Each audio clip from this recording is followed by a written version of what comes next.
dibolehkan untuk berdusta harus bagi seseorang laki-laki berdusta akan istrinya yang durhaka akan dia supaya ia kembali kepada taat. Nah urinang ka ngambuk kamu runing kamu no kamu deh kacungom. Bedah lah kau mau kepengun terus rumah.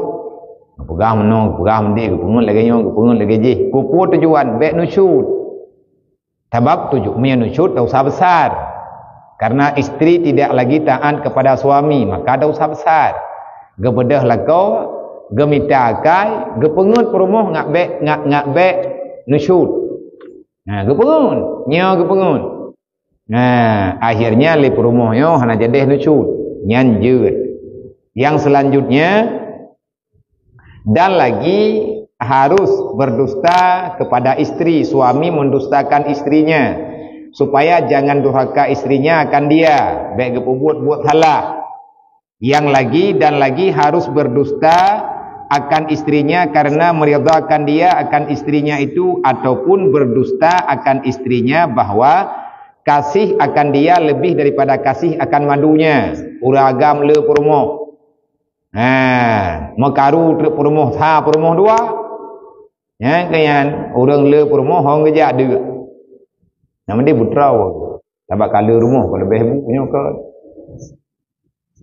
dua gede laki ibu dah bu bayo aku fikir kali hidup kada dua gede rumah je aku fikir kat rawai deh tengok manduai ku bahabu kahana ada baju kau masalah halau nampai kan le buat ya ihum latah. Wo kedih dan dah pintu, wo kedih dan dah pintu, tutup pintu. Thoi luar melap-melap. Hai lung, wo kenau.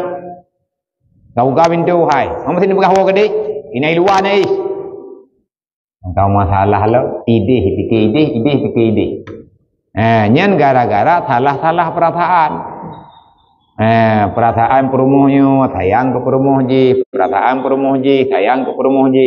Wate geduk ada doi lah kau nya mau ketemu dengan kagak pegah bak perumah boh pani le. Hik kata yang paling dari noi kampungnya. Galang dunia nya men dunia nya sulit. Gepegah ti kaya pulan pulen kameno kamende ke miuri nyang tapi pantang tak jauh.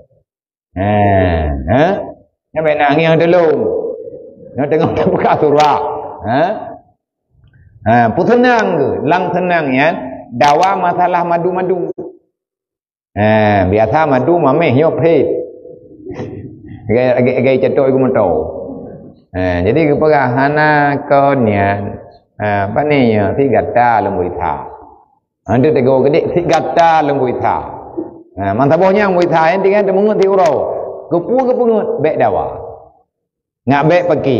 Nyan pengut lagi lang agama boleh.